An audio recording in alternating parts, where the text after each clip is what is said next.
నమస్తే తల్లిదండ్రులు. మీ పిల్లలు ఇంటర్ తర్వాత మంచి ఇంజనీర్లు కావాలండి. మళ్ళీ చెప్తున్నాను, ఇంజనీరింగ్ సబ్జెక్ట్ విలువైనదే, సర్టిఫికేట్లు కాదు. ఇంజనీరింగ్ సర్టిఫికేట్ తీసుకుని మీకు జొమాటోలో, చెప్టోలో ఎక్కడ పడితే అక్కడ, టెలికాలర్స్ ఎక్కడ పడితే అక్కడ కనబడుతున్నాను.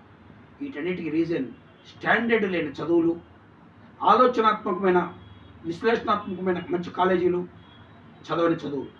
మంచి కాలేజీల్లో చదివినా మంచి సర్టిఫికేట్లు ఉన్నా ఉపయోగం లేదు. ఆయా బ్రాంచ్లో వాళ్ళకి నిష్ణాతులైన పట్టుతో ఉండాలి. అంటే ఇంటర్మీడియట్ని 10th ఇంటర్మీడియట్లో 10th క్లాస్లో మినిమం 55%, 60% ఒరిజినల్ రియల్ స్టాండర్డ్ ఉండాలి. అంతే దొంగ చదువులు 10/10 కాదు. అదేవిధంగా వాళ్ళు ఆలోచించవలసిన మరొక విషయం ఏంటంటే, ఇంటర్మీడియట్ ఎంపీసీ లాజికల్ స్కిల్స్తో సబ్జెక్ట్ అంతా చదువుకోవాలి. అదేవిధంగా తను అసలు ఏ ఇంజనీరింగ్ కావాలనుకుంటున్నారు, మంచి ఇంజనీర్ కావాలంటే అతని ఇంట్రెస్ట్ ఏంటి.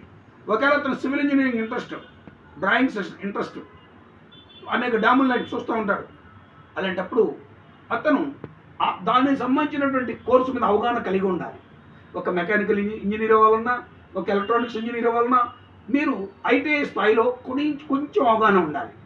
మెజరింగ్ క్వాంటిటీస్ కానీ, ఆయా సబ్జెక్ట్ రిలేటెడ్గా ఉన్నటువంటి మెటీరియల్స్ మీద కానీ, వాటి యొక్క టెర్మినాలజీ మీద కానీ అవగాహన ఉండాలి.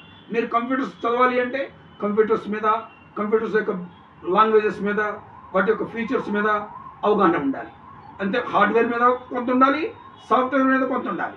అసలు ఎలాంటి కోర్సులు నేను పనికొస్తానో తను ఆలోచించుకోవాలి. అంతేగాని వాళ్ళు చేస్తున్నారు వీళ్ళు చేస్తున్నారు వాళ్ళు చేయకూడదు. అదే ఎలక్ట్రికల్ ఇంజనీర్ అవ్వాలంటే అతను కొంచెం ఇంట్రెస్ట్ ఉండాలి. ఎలక్ట్రికల్ జాయింట్స్ ఎట్లా వేస్తారు, ఏసీ కరెంట్ ఏంటి, డీసీ కరెంట్ ఏంటి, ట్రాన్స్ఫార్మర్ అంటే ఏంటి, కరెంట్ని ఎట్లా కొలుస్తారు, కరెంటుని అంటే ఎలక్ట్రిసిటీని ఎట్లా కొలుస్తారు, ఎలా జనరేట్ అవుతుంది, ఇలాంటి అంశాలపై అతనికి చక్కటి అవగాహన ఉండాలి. చిన్న చిన్న బల్బులు అవి పెట్టడం అతనికే రావాలి. జంక్షన్ బాక్సులు పెట్టడం, కనెక్షన్స్ ఇవ్వడం, ఇవన్నీ అతనికి వస్తూ ఉంటే అతనికి ఆ సబ్జెక్టులో ఇంట్రెస్ట్ ఉంది అని అర్థం. అదేవిధంగా అతని యొక్క ఇంట్రెస్ట్ని బట్టే మనం కోర్సులు తీసుకోవాలి. అన్నిటికన్నా ముందు అతను స్టాండర్డ్ కలిగిన చదువులు చదవాలి.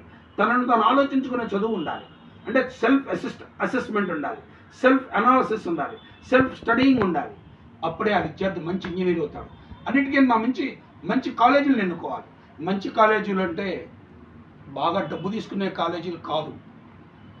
మంచి ల్యాబొరేటరీస్ ఉన్న కాలేజీ, మంచి ఫ్యాకల్టీస్ ఉన్న కాలేజీ, మంచి గైడెన్స్ ఇచ్చే కాలేజీ, మంచి ఇండస్ట్రియల్ టూర్స్ని డెవలప్ చేసేటువంటి కాలేజీ, అవి మంచి కాలేజీ. సబ్స్క్రైబ్ చేయండి. Engineering subject విలువైనదే.